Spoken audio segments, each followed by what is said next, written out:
Salamat sa kapangyarihan ng mahiwagang hangin.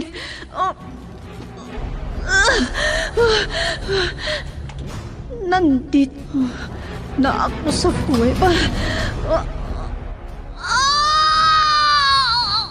Aray ko!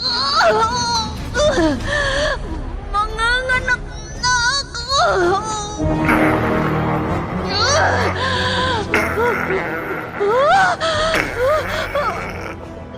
Bayawak!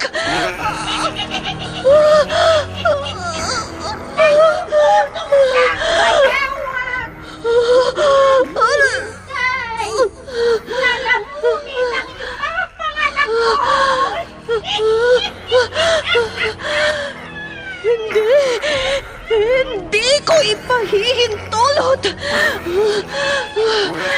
Bathala ng hangin! Iligtas mo ang lahi mo!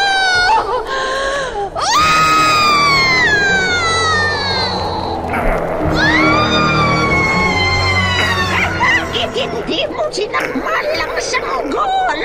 Ikaw, bayawak! Immortal. Kasaysayan ng isang dayuhan na hindi mapagtanto ang pinanggalingan. Punong-puno ng pakipagsapalaran ang kanyang buhay mortal sa likuran nang hindi niya alam ang kanyang pagkakakilanlan. Ano ang kanyang pakay sa mundo ng tao? Immortal! Naiibang nobela na inyong mapapakinggan sa oras na ito mula Lunes hanggang Sabado. Nobela at sa panulat ni Leti Astudillo Aquino at sa direksyon ni Lubimin Aquino Sr. Mula sa Lovelet Artist and Talent Center Drama Productions, handog sa inyo ng #1 and most trusted radio network in the country, Bombo Radio Philippines. Basta Radio Bombo! Immortal!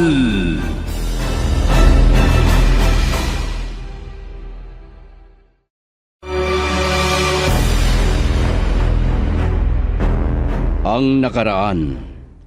Bagamat nagmamadaling puntahan ni Ador si Ammar, bigla siyang napahinto dahil tila siya ay naligaw. Hindi na niya makita ang daan patungo sa kanyang pupuntahan. Hindi niya alam na ito'y gawa ni Gradyabla sa pamamagitan ng kanyang itim na kapangyarihan. Sa mga sandaling iyon, pinagmamasdan naman ni Ammar ang buhaya.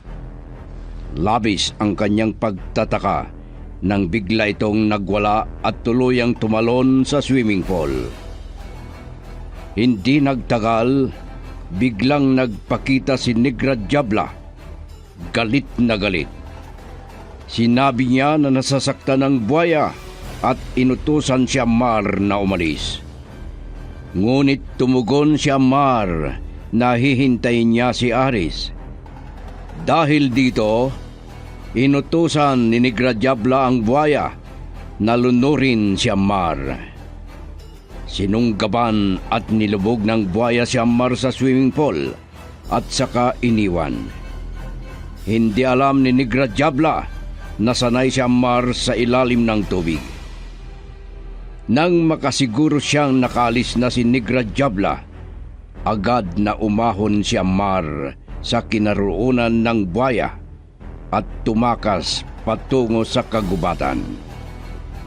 At ngayon, ating pakinggan ang karugtong ng nobelang pinamagatang Immortal.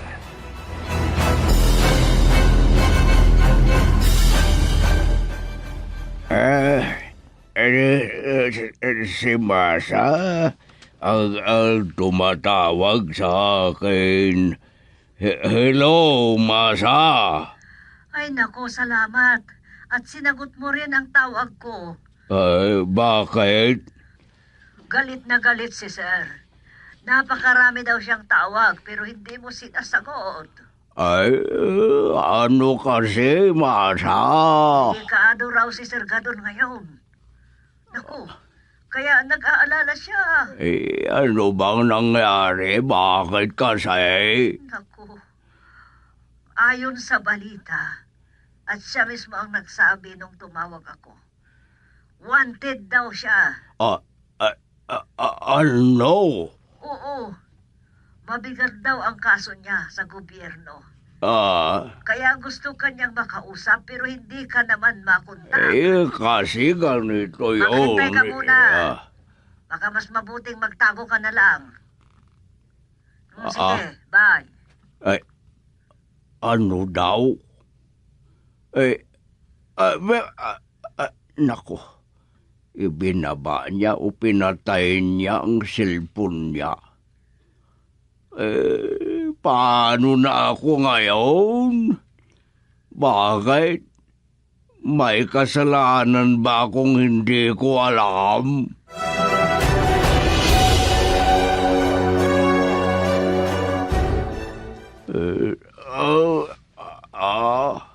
Nako. Ano to? Bakit dito ako natulog? Parang masakit ang batok ko. Paano ba ang... naalala ko kasi bago ako natulog, may nagsisigaw noon na parang may gustong sabihin. Tapos parang nahilo ako. At ayun, napahiga ako at nakatulog sa ilalim ng punong ito. Nako. Ay, ang kati ng braso ko. At parang, ano ito? Nagpiestahan ako ng lamok. Ay, may tumatawag sa cellphone ko at, naku, patay ka nga doon ka si Sir Gadon. Sagutin ko kaya o ano? Ay, bahala na. Hello, sir.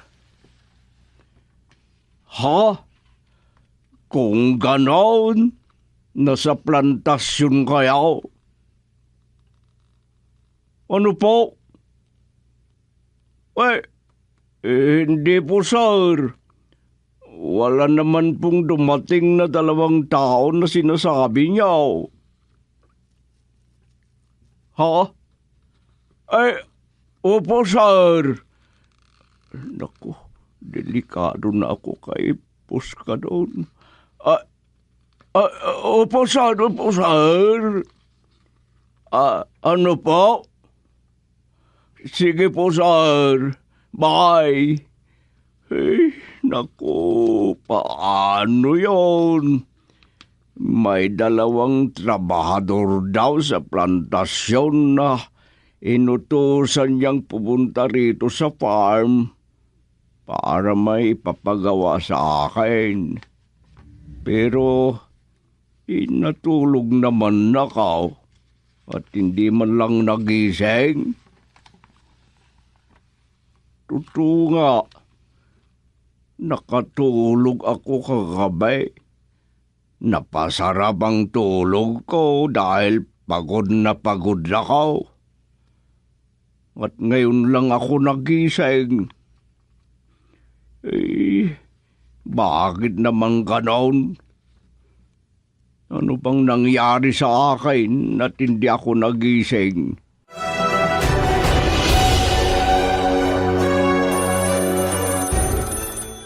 Magulo na ang mundo ng tao. Lalo na sa bansang aking nasilayan o pinuntahan. May tumatawag sa telepono. Baka hindi ko kilala. Nakuha niya siguro ang numero ko sa direktory.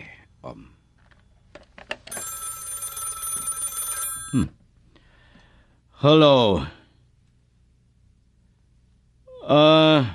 Oo, Congressman, kayo pala. Oo, naalala ko na kayo. Pasensya na kung hindi ko agad nabusisa ng boses niya. Ganun ba? O sige, sabihin niyo lang kung anong may tutulong ko. Ano? Hindi yan ang linya ko, Congressman. Handa akong tumulong sa anumang makakaya ko. Pero maliban sa hinihiling yung gawin niyo akong kakampi niyo sa iyong kandidatura. Opo, Congressman. Salamat. Okay, bye.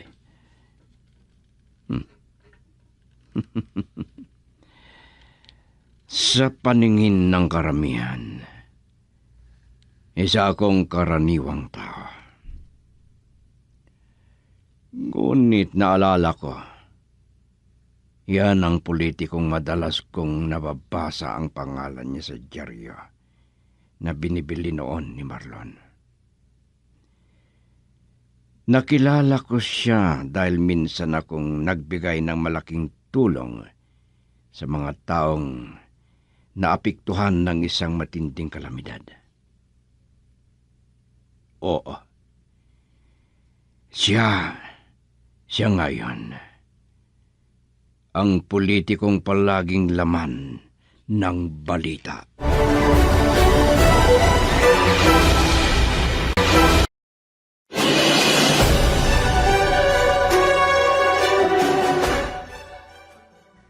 Ay, nakatulog na naman si Carmina sa kakaiyak.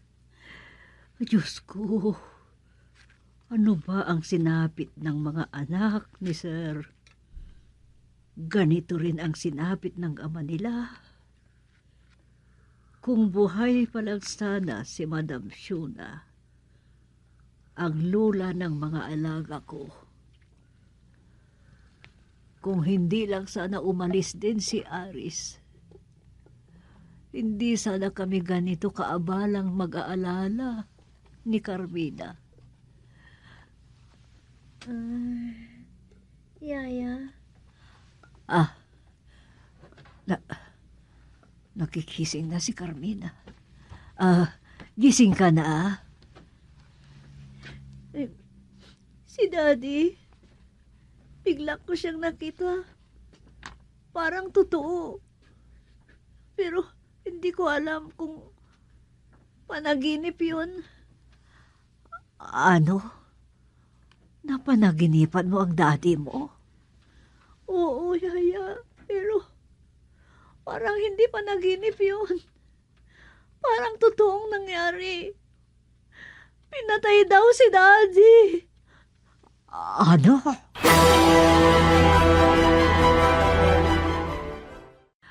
Ay, tawagan ko na lang si Riani. Hiligin kong pumunta siya rito para may makausap namin. Para may makausap kami ni Carmina. Pero, paano kung busy naman siya at hindi siya makapunta? Ay, sa bagay. Hindi naman umaalis yung mga naka-uniforme na nagbabantay dyan sa my gate. Sabi nila, ginagwardyahan daw kami. At baka raw may masamang mangyari sa amin. Ay, Diyos ko. Ano ba ito? Pero ang alam ko, sinusundan nila o kaya nagmamatyag sila na baka sakaling dumating si Sir. Oo, yan ang hinala ko.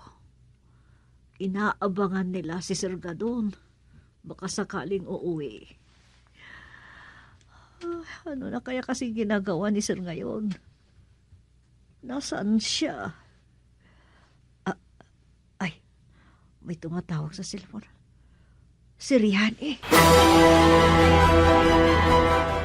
Yaya, darating ang mami ni Anmar? Hindi pa raw ngayon.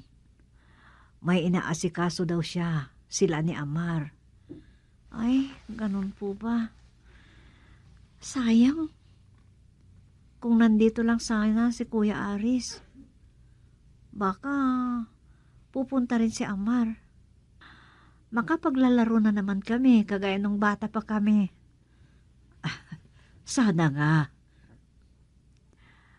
Natatakot na ako, Yaya. Sabi ng gwardya, bawal daw akong lumabas. Dito lang daw ako sa loob ng bahay para sa proteksyon. Ha? Sinabi niya yan? Oo, Yaya. Ay, parang kinakabahan na rin ako. Bakit kaya? Sino ang mananakit sa atin o sa'yo? Wala naman tayong kasalanan. Yun nga ang sabi ko sa kanya, pero may sinabi pa siya na hindi ko na maintindihan. Ay, kung ganon, sumunod na lang tayo sa bilin ng mga gwardya. Huwag muna tayong lalabas ng bahay.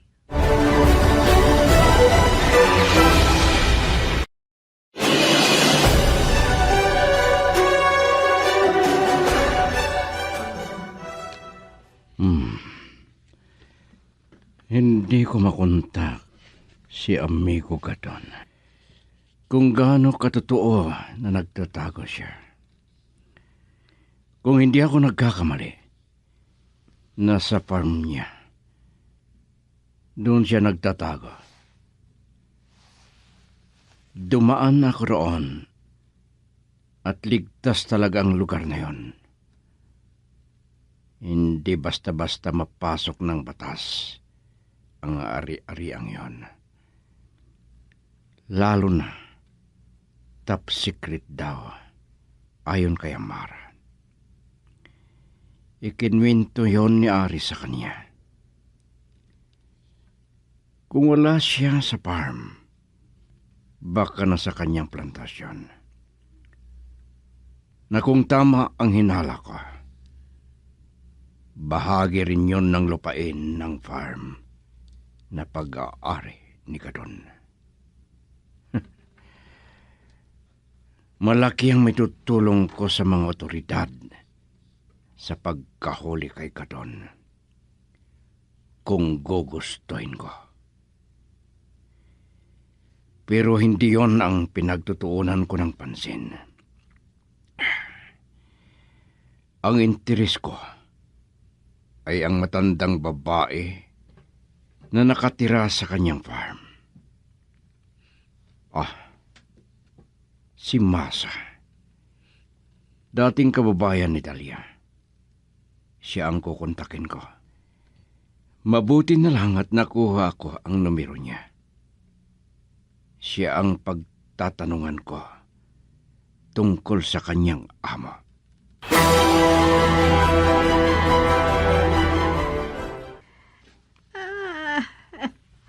Salamat. Nandito na ako sa kinaroroonan ni Buhaya Komando. Ay, malamig. Ay, masarap ang tulog niya. Buhaya Komando! Bakit ka pa natutulog? Hindi ka ba nagugutom?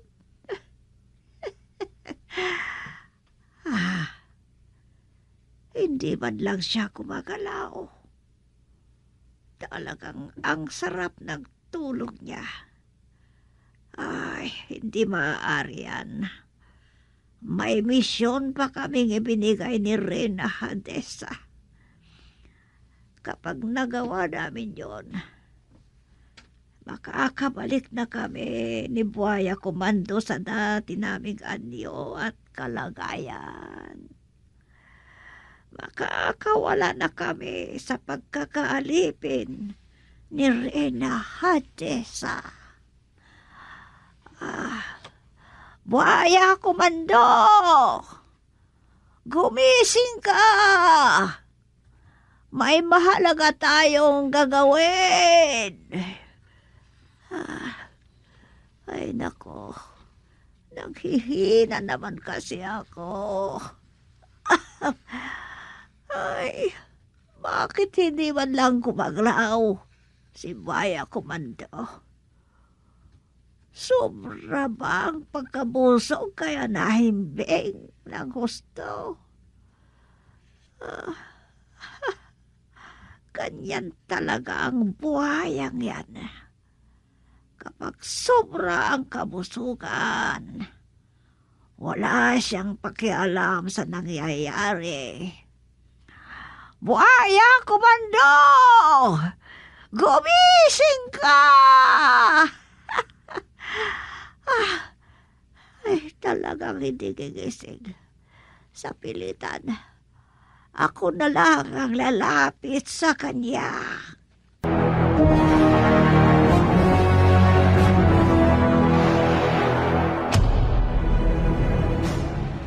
Ay, kayo pala ang tumatawag, Sir Artemis.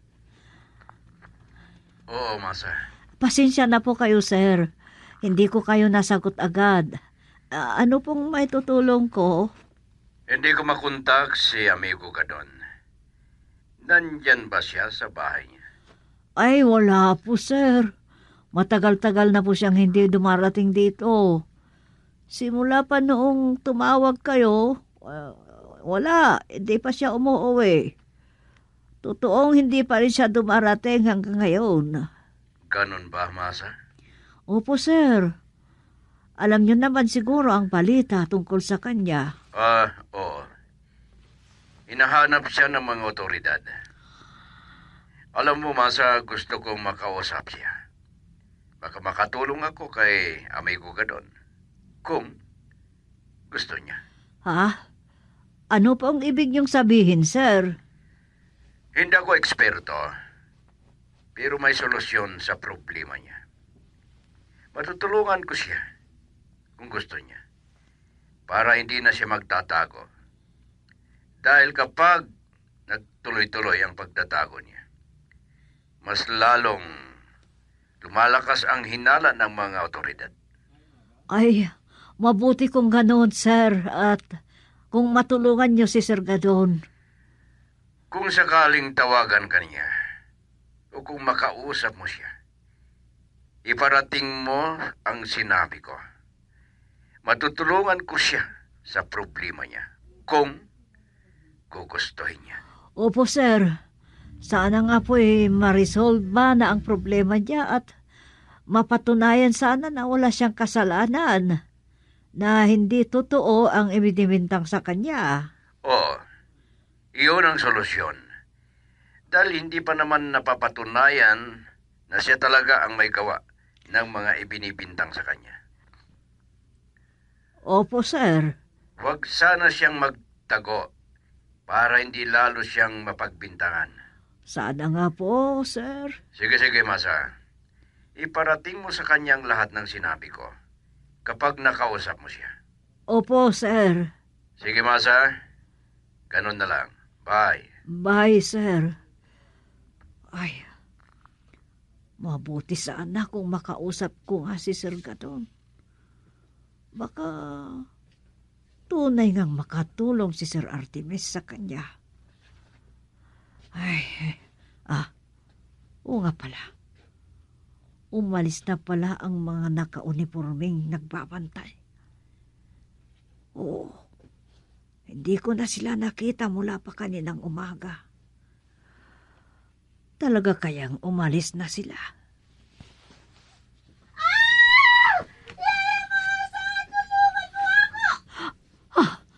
Si Carmina yun ah. Carmina! Carmina!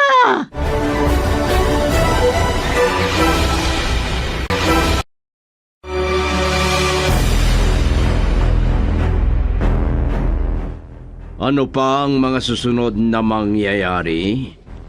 Mga kaibigan, pakinggan bukas ang karugtong ng nobelang Immortal. Mula sa panulat ni Lite Astudillo Aquino at sa direksyon Lobimin Aquino Sr. Mula sa Lovelet Artist and Talent Center Drama Productions, handog sa inyo ng #1 and most trusted source of news and information, Bombo Radio Philippines.